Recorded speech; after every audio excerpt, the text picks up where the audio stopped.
Hello વિદ્યાર્થી મિત્રો, આપણે લાસ્ટ લેક્ચરની અંદર ફેઝ ડાયાગ્રામની બધી વસ્તુઓ જે છે એને ખૂબ સરખી રીતે ક્લિયર કરી ગયા. હવે આજનો જે ટોપિક છે એ છે ઉષ્મા પ્રસરણ. ઉષ્મા પ્રસરણની અંદર આપણે આગળ વાત કરવાની છે અને બહુ ઇમ્પોર્ટન્ટ આ ચેપ્ટરનો ખૂબ જ અગત્યનો ટોપિક છે.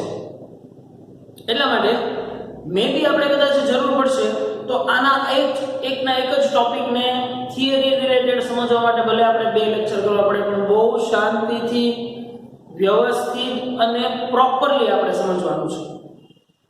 બરોબર? સો મેક શ્યોર કે બધાનું ધ્યાન, બધાનું ફોકસ જે છે એ અહીંયા રહે. બરોબર? તો આપણે અત્યારે આ ચેપ્ટરની અંદર વાત કરીએ છીએ કે તાપમાન સાથે પદાર્થોની અંદર કેવા કેવા ફેરફારો થાય છે. બરોબર? કોઈ પદાર્થ છે એ તાપમાન સાથે લંબાઈમાં વધારો કરે છે, કોઈના ક્ષેત્રફળમાં, કોઈના કદમાં વધારો થાય છે. એ વસ્તુનો આધાર એના રેખીય પ્રસરણાંક ઉપર છે. એ બધી બેઝિક વાતો જે છે એ આપણને ખબર પડી. હવે જે ઉષ્માનું પ્રસરણ જે છે એ પ્રસરણ સમજવા માટે સૌથી પહેલા તો આપણે વાત સમજવાની છે ઉષ્મીય પ્રસરણ.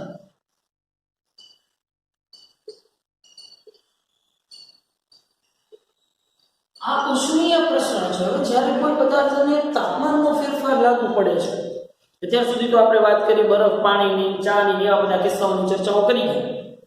પણ કોઈ ઘન પદાર્થમાં, કોઈ પ્રવાહી પદાર્થમાં કે કોઈ વાયુ પદાર્થમાં જ્યારે ઉષ્માનો ફેરફાર જોવા મળે છે, તો દરેક પદાર્થો છે એ પોતાની અવસ્થાના આધાર પર કંઈક અમુક જુદા જુદા રિએક્શનો આપે છે. તો એ રિએક્શનો છે એ કેવા પ્રકારના છે, શું છે, કેવું છે, એ વસ્તુ સમજવા માટે સૌથી પહેલા આપણે સમજી લઈશું ઉષ્મા પ્રસરણ. ઉષ્મા પ્રસરણ મતલબ કે વધુ ઉષ્મા ઉર્જાથી ઓછી ઉષ્મા ઉર્જા તરફ ઉષ્માનું વહન. બરોબર? જેના કુલ 3 પ્રકાર છે. ખાસ સમજો. હવે આ 3 પ્રકાર ઉપર આખું ચેપ્ટર હાલવાનું છે. બરોબર? એટલે આ 3 પ્રકારો જે છે, સૌથી પહેલો પ્રકાર જે છે એ છે ઉષ્મા વહન. સૌથી પહેલો જે છે એ છે ઉષ્મા વહન. તો કે ભાઈ ઉષ્મા વહન કોને કહેવાય છે? કે જો ઉષ્માનું પ્રસરણ ઘન પદાર્થમાં થતું હોય તો એ પ્રક્રિયાને ઉષ્મા વહન કહેવામાં આવશે. જો ઉષ્માનું પ્રસરણ, અહીંયા લખી શકાય, અહીંયા લખી નાખું એટલે તમને ખબર પડી જાય ને કે ઉષ્માનું પ્રસરણ જો ઘન પદાર્થમાં થતું હોય તો એ પ્રકારના પ્રસરણને ઉષ્મીય વહન કહેવામાં આવશે.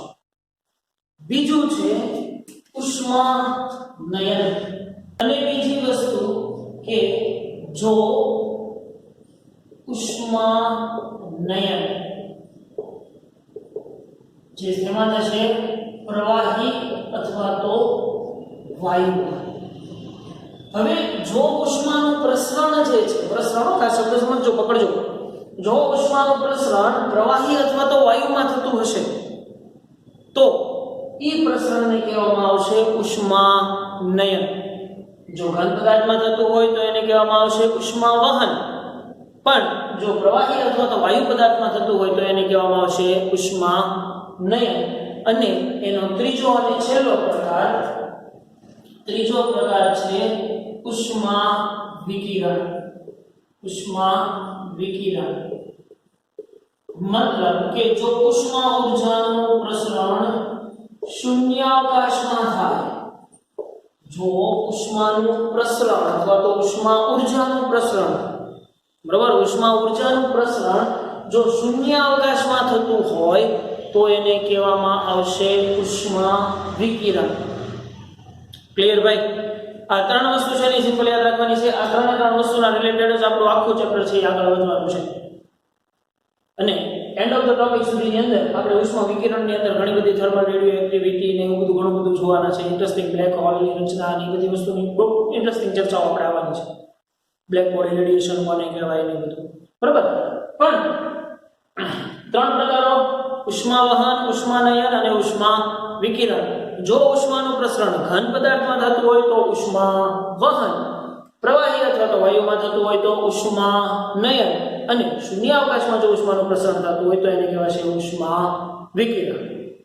ક્લિયર ભાઈ આટલી વસ્તુ? આની અંદર હવે કોઈને કઈ કન્ફ્યુઝન રહેવું ન જોઈએ. હવે ખબર પડવી જોઈએ ઉષ્મા વહન કોને કહેવાય, ઉષ્મા નયન કોને કહેવાય, ઉષ્મા વિકિરણ કોને કહેવાય. બરાબર? તો સૌથી પહેલો મુદ્દો છે એ આજે આપણે શરૂ કરીએ, ઉષ્મા વહન. બરાબર?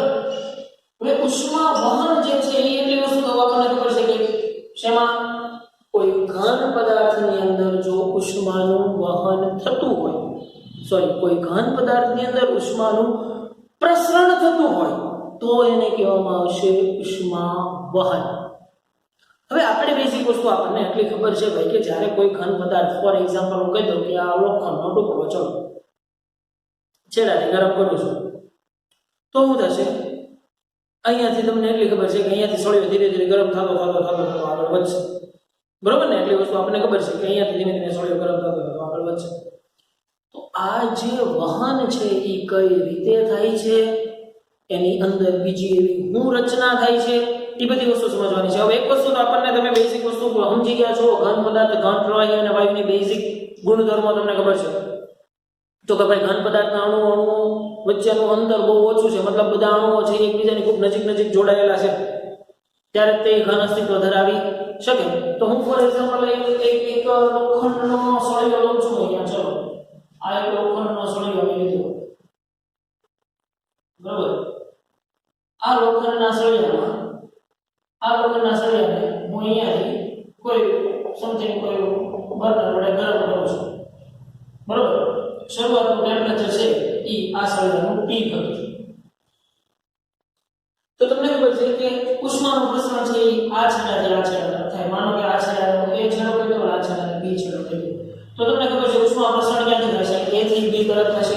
કેમ કે A છેડો છે એ વધારે ટેમ્પરેચરમાં છે, કોઈ માનો કે અહીંથી કોઈ T પ્રાઇમ ટેમ્પરેચરમાં આપું છું તો વધારેથી ઓછા તરફ ઉષ્માનું વહન થાય છે. પણ ઉષ્માનું વહન થાય છે એક્ઝેક્ટલી કઈ રીતે?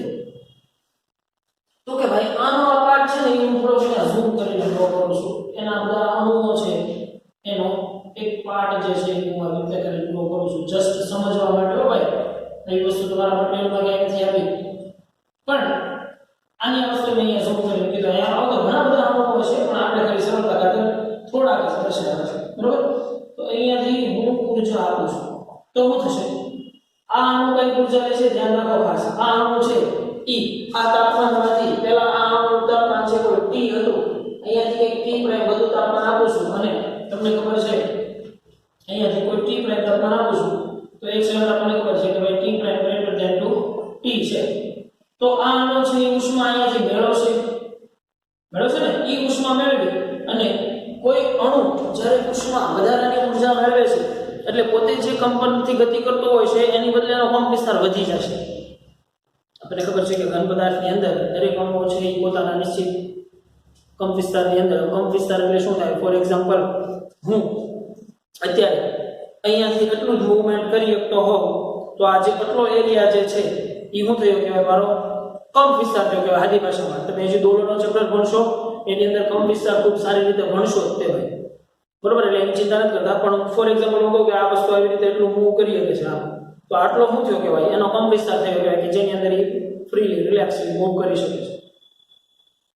તો પહેલા અણુ જે છે એ આવી રીતે દોલિત ગતિ કરતા હતા એટલે અવળો એનો કંપ વિસ્તાર હતો, આવી રીતે ગતિ કરતા હતા હા નોર્મલ તાપમાને.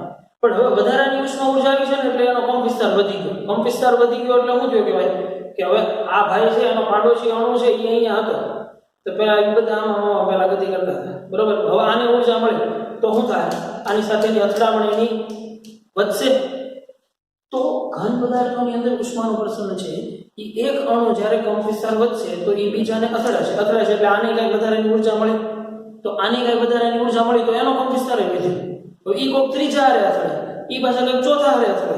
તો ટૂંકમાં આવી અથડામણ દરમિયાન છે એ એક અણુ છે એ બીજા અણુને, બીજો અણુ, ત્રીજા અણુને, ત્રીજો અણુ, ચોથા અણુને, ચોથો અણુ, પાંચમા અણુને આવી રીતે સતત ઉર્જા જે છે એ આવી રીતે આગળ વધારશે. તો અણુની અથડામણ દરમિયાન જે કંપ વિસ્તાર વધવાની વાત છે એ કંપ વિસ્તાર વધશે એટલે એક અણુ બીજા અણુને ઊર્જા આપશે અને ઈ એક અણુને આપેલી બીજા અણુને ઊર્જા મતલબ કે અણુ દ્વારા અથડામણ દરમિયાન અપાયેલી ઊર્જા ઉષ્મા ઊર્જા છે. તો આ ઉષ્મા ઊર્જા છે. હવે કોઈ પદાર્થની ઉષ્મા ઊર્જા વધી છે તો ડેફિનેટલી ભાઈ તાપમાનમાં કંઈક ફેરફાર થશે. મતલબ કે પહેલા આનું તાપમાન T હતું તો હવે એક વખત અહીંયા જે ઉષ્મા મળેલી છે એનું તાપમાન T રહેશે નહીં, T કરતા કંઈક વધુ થશે. તો આવી રીતે ઉષ્મા ઊર્જા છે એ સતત છે એ આગળ ટ્રાવેલ કરતી જશે અને આવી રીતે એક છેડેથી બીજા છેડે ઉષ્મા ઊર્જાનું વહન થાય છે. એટલા માટે આને કહેવામાં આવે છે ઉષ્મા વહન. જ્યારે ઓછા તાપમાનવાળા એરિયાથી વધુ તાપમાનવાળા એરિયાથી ઓછા તાપમાનવાળા એરિયા તરફ ઉષ્મા ઊર્જાનું વહન થાય એને કહેવામાં આવશે ઉષ્મા વહન. ક્લિયર ભાઈ? સમજાય છે કે નહીં? તો આ પ્રકારે ઘન પદાર્થોની અંદર અણુઓની દોલિત ગતિના કારણે ઉષ્મા ઊર્જા એક જગ્યાએથી બીજી જગ્યાએ ટ્રાન્સફર થાય છે. ક્લિયર ભાઈ એટલી વસ્તુ? તો આ હતું ઉષ્મા વહન. હવે ઉષ્મા વહન સમજવા માટે એક અગત્યની, જો આ ટોપિકને તમે આમ જોજો તો થિયરીની દ્રષ્ટિએ મીડિયમ સાઈઝનો છે, બહુ નાનો નથી, બહુ મોટો નથી, પણ આપણે એને સમજવાનો છે બહુ નિરાતે, બહુ શાંતિથી. એટલા માટે મેં કીધું એની જેમ બે લેક્ચર આપણે કરશું કે એક લેક્ચરની અંદર અમુક ડેરિવેશન કરશું અને બીજા લેક્ચરની અંદર એનાથી આગળ ડેરિવેશન કરશું. બરોબર? જરૂર નથી કે એક દોઢ કલાકનો લેક્ચર ઉતારી અને આખો ટોપિક પૂરો કરીને તમારો ખોટું પેજું ખરાબ કરવાનો કોઈ ઈરાદો નથી આપણો. બરોબર? પણ કહેવાનો મતલબ શું કે ભાઈ ઉષ્માનું પ્રસરણ થયું તો કઈ આ સળિયાની લંબાઈ છે, ભાઈ આ સળિયાની લંબાઈ આ છે, તો સ્વાભાવિક છે જ્યારે આખો સળિયો ગરમ થઈ જશે ત્યારે એ સળિયાની લંબાઈમાં કાંઈ વધારો થશે, જે આપણે delta L = alpha L delta T ઉપરથી મેળવી શકીએ છીએ. પણ મારે એ નથી મેળવવું. મારે અહીંયા મેળવવું છે કે ઉષ્માનું પ્રસરણ કેટલું થયું, કેટલી માત્રામાં થયું, ક્યાં ક્યાં થયું, કેટલી ઝડપથી થયું, એ બધી વસ્તુના જવાબ મારે જોતા છે. એના માટે મારે ઉષ્મા વહન ગણવું પડશે હરખી રીતે. ઉષ્મા વહન હરખી રીતે ગણતા પહેલા મારે સમજવું પડે ઉષ્મા પ્રચલન.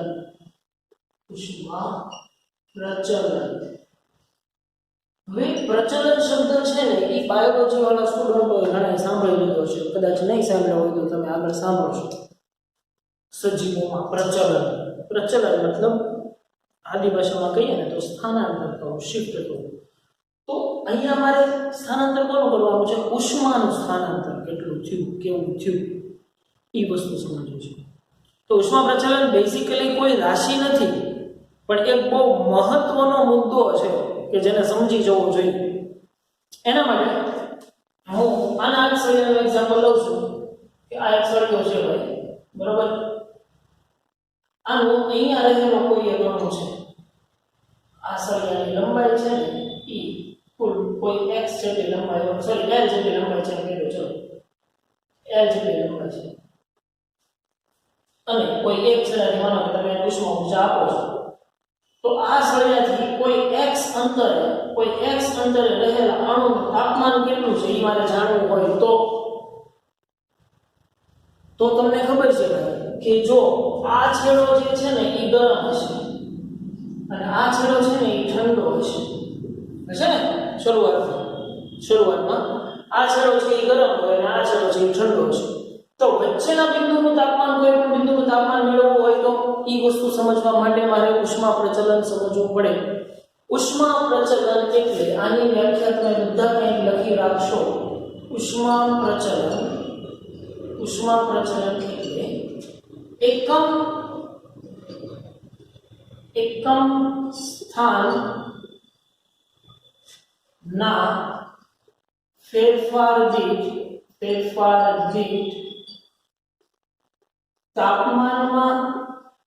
તાપમાનમાં થતા ફેરફારને ઉષ્મા પ્રચલન કહે છે. કોને કહેવું છું ઉષ્મા પ્રચલન?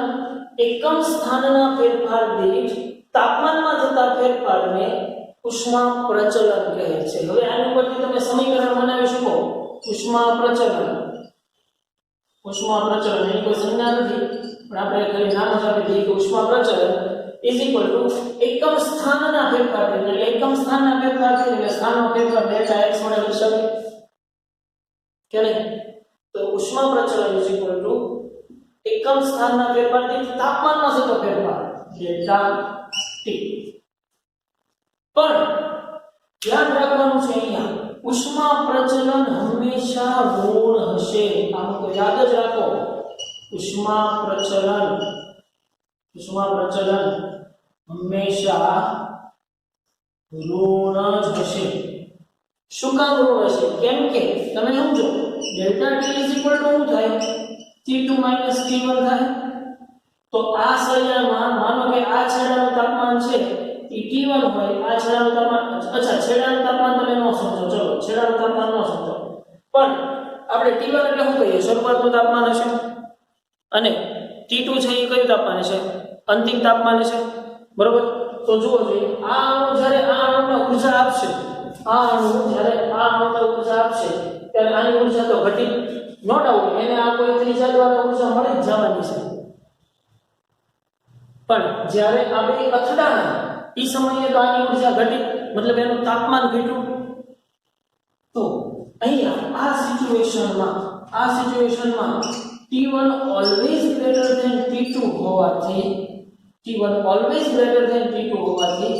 Delta T is equal to minus T2 minus T1 થાય.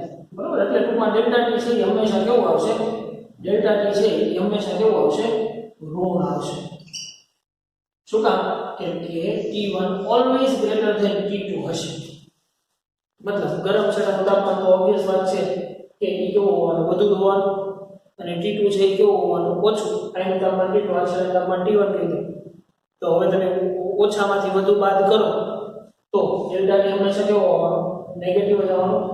એટલે ઉષ્મા પ્રસરણ છે એ હંમેશા ઋણ આવવાનું. અને બીજી એ રીતે પણ સમજી શકાય તો કે ભાઈ જેમ અંતર વધે છે એમ તાપમાન ઘટે છે. કેમ કે આ છેડાનું તાપમાન વધુ હશે, આ છેડાનું તાપમાન છે એ ઓછું છે. તો જો તમે જેમ x વધતો જશે એમ તાપમાન છે એવું થતું જાય છે, ઘટતું જાય છે. તમે એમ સમજી શકો જેમ અંતર વધતું જાય છે એમ તાપમાન છે એવું થતું જાય છે, ઘટતું જાય છે. તો ઉષ્મા પ્રચલન છે એ હંમેશા કેવું થશે? ઋણ જ થશે. ક્લિયર ભાઈ? ઉષ્મા પ્રચલન ખૂબ અગત્યની રાશિ છે. આગળ બહુ આપણે કામમાં લેવાના છીએ, એટલે આને સરખી રીતે ક્લિયર કરવી ખૂબ મહત્વની વસ્તુ છે. ઉષ્મા પ્રચલન એટલે શું? કે એકમ સ્થાનના ફેરફાર થઈ ગયો. આમાં તમે જેમ આટલો સ્થાનનો ફેરફાર લ્યો તો તાપમાનનો ફેરફાર મોટો હશે, આટલો સ્થાનનો ફેરફાર લ્યો તો તાપમાનનો ફેરફાર ઓછો હશે. આમ જાઓ તાપમાનનો ફેરફાર ઘટતો જશે. કેમ? સોરી, વધતો જશે. કેમ? કેમ કે આ છે એક્સ્ટ્રીમ હીટ કન્ડિશન ઉપર છે, આ છે એક્સ્ટ્રીમ કોલ્ડ કન્ડિશન ઉપર છે. બરાબર ને? તો ઠંડી અને ગરમ વસ્તુના વચ્ચેના તાપમાનના તફાવત આવવાનો જ છે, ઓબ્વિયસ વાત છે. તો આને કહેવામાં આવશે ઉષ્મા પ્રચલન. હવે ઉષ્મા પ્રચલન છે એ શેની ઉપર આધાર રાખે છે? તો કે સૌથી પહેલા તો ઉષ્મા પ્રચલન છે એ પદાર્થની જાત ઉપર આધાર રાખે છે. ઓબ્વિયસ વાત છે કે લોખંડમાં જેટલું ઝડપથી ઉષ્મા પ્રચલન થાય અને એલ્યુમિનિયમમાં જેટલું ઝડપથી ઉષ્મા પ્રચલન થાય, બેમાં કાંઈ એક સાથે એક સરખું ઉષ્મા પ્રચલન જોવા મળશે નહીં. કેમ દરેક પદાર્થની જાત છે એ કેવી છે? અલગ અલગ છે. તો પદાર્થની જાત ચેન્જ થશે એમ ઉષ્મા પ્રચલન પણ ચેન્જ થશે. એટલે અહીંયા આપણે લખાય શેની ઉપર આધાર રાખશે? તો કે પદાર્થની જાત પર આધાર રાખશે.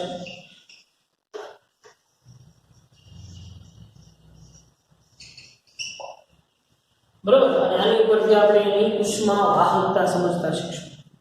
બરોબર? જેમ આપણે તમે વિદ્યુત પ્રવાહનું વહન સમજી ગયા છો, ભણી ગયા છો, એની જેવું જ આની પછી આપણે ભણવાનું થશે ઉષ્મા પ્રવાહ સમજવાનું થશે. પણ મેક શ્યોર કે આ વસ્તુ છે ને ઉષ્મા પ્રચલન એ ક્યાંક લખી રાખજો. આ આખું આટલી વસ્તુ ક્યાંક લખી રાખજો, તો તમને નેક્સ્ટ ટોપિક છે ને સમજવામાં સરળતા રહેશે. નહીતર પછી કંઈક ને કંઈક લોચા મારશો તમે. બરાબર? તો તો આટલી વસ્તુ છે એ ક્લિયર રાખવાની છે. ઝડપથી એને જોઈ લઈએ આપણે.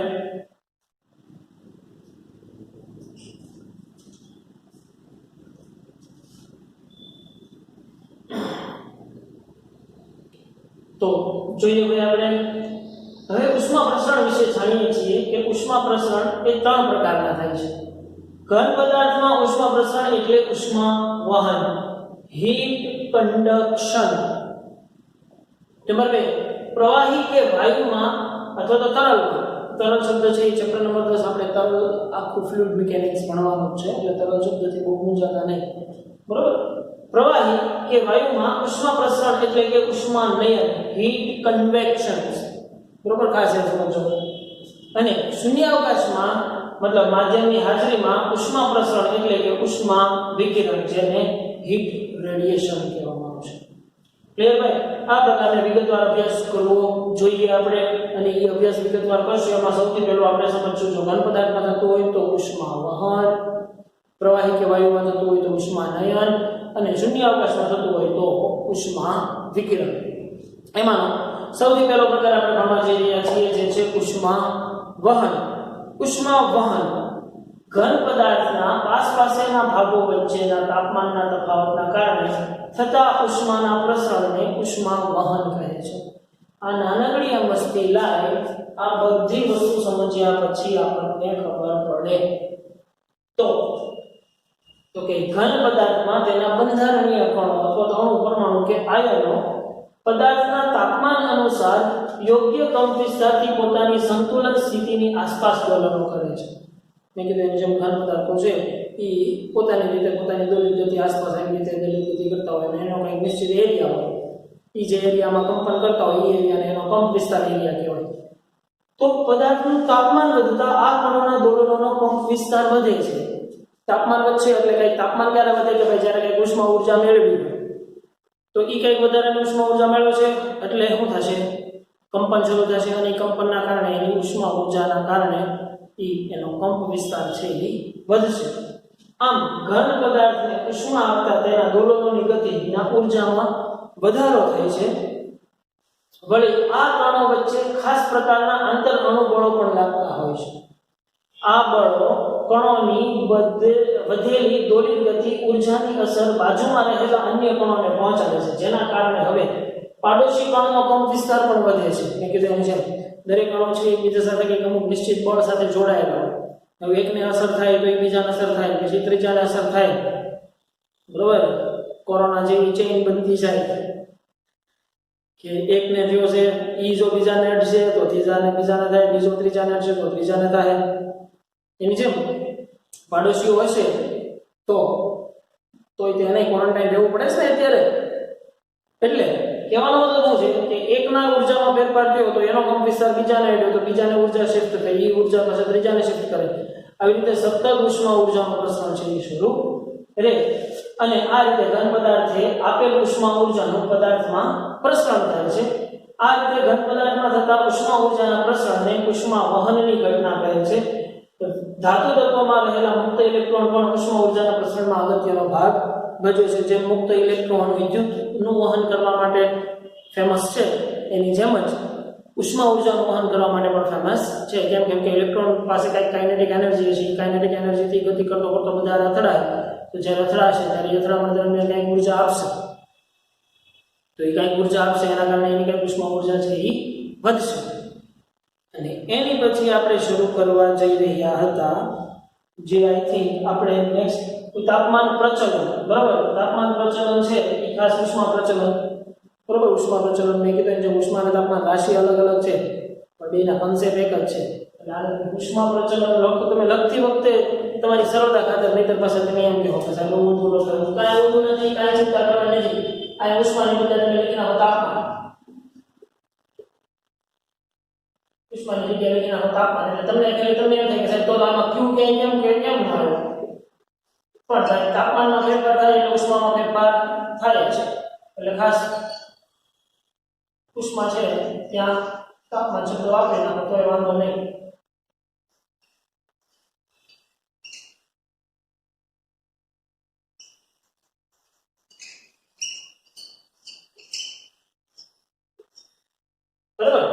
ઉષ્મા પ્રચલન કયો કે તાપમાન પ્રચલન કયો, અંતે તો થાય છે ઉર્જાનું જ વહન, બરોબર. તો તાપમાન પ્રચલન છે એની કોઈ ડિટેલમાં માહિતી આની અંદર આપેલી નથી તમારા મટીરીયલમાં કે ક્યાંય પણ ઈ વસ્તુ છે એને કાળજીપૂર્વક રીતે લખી નાખવાની છે કે એકમ સ્થાનમાં ફેરફાર દીઠ તાપમાનમાં થતા ફેરફારને તાપમાન પ્રચલન કહેવામાં આવે છે. તાપમાન પ્રચલન હંમેશા ઋણ છે, કેમ કે T1 always greater than T2. જો આની આ વસ્તુને સરળતા ખાતર તમારે જો જવાબ તમારો ધનમાં લાવવો હોય તો T2 T1 ની બદલે T1 T2 કરો તો એ તમને જવાબ ધનમાં મળે, પણ માત્ર મૂલ્યની વાત થતી હોય ત્યારે, બરાબર. તો આજના લેક્ચરની અંદર ભાઈ રાખીએ છીએ અહીંયા, કેમ કે ઉષ્મા પ્રવાહ છે એ તમારો થોડોક મોટો અને લેન્ધી ટોપિક થઈ જશે, જેને આપણે વ્યવસ્થિત લાઈન ટુ લાઈન આગળ વકારવો પડશે. સૂત્ર બહુ નાનું વસ્તુ છે, બહુ મજા આવે, ઇન્ટરેસ્ટિંગ જ છે, પણ એને સમજવું ને એ ખાસ મહત્વની વસ્તુ છે. કેમ કે પછી તમે એમ કહો કે સાહેબ દાખલે તમે રીત બદલો છો, તો એ દાખલે રીત નથી બદલાતી, દાખલાની સિચ્યુએશન બદલાય છે એટલે બદલાવવું પડે છે, બરોબર. એટલા માટે એ સિચ્યુએશનો સમજવા માટે આવતી નેક્સ્ટ લેક્ચરની અંદર આપણે ઉષ્મા વહન, જેમ આપણે વિદ્યુતનું વહન સમજીએ છીએ એની જેમ જ ઉષ્મા છે એ પણ એક જગ્યાએથી બીજી જગ્યાએ ટ્રાવેલ કરે છે. તો વિદ્યુત વહન હોય તો ઉષ્મા વહન હોય તો વિદ્યુત વહનને તમે કહેતા હતા, શું કહેતા હતા? વિદ્યુત પ્રવાહ કહેતા હતા.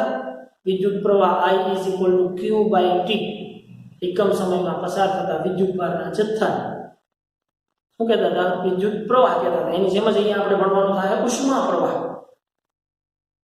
બરોબર. એવી ઘણી બધી રાશિઓ છે, બીજી બધી ઉષ્મા વાહકતા કોને કહેવાય છે, એ બધી વસ્તુની ચર્ચા છે એ આપણે નેક્સ્ટ લેક્ચરની અંદર કરવાના છે. મેક શ્યોર કે આજના જે બે ટોપિક છે એ બે ટોપિક થિયરી હોમવર્કમાં 1 ટાઈમ છે અને તાપમાન પ્રચલન 1 ટાઈમ છે. મેક શ્યોર બધાએ ફરજિયાત સારી રીતે લખી રાખવું. ઓકે, તો રાખીએ આજના લેક્ચરની અંદર એટલું. મળીએ નેક્સ્ટ લેક્ચરથી.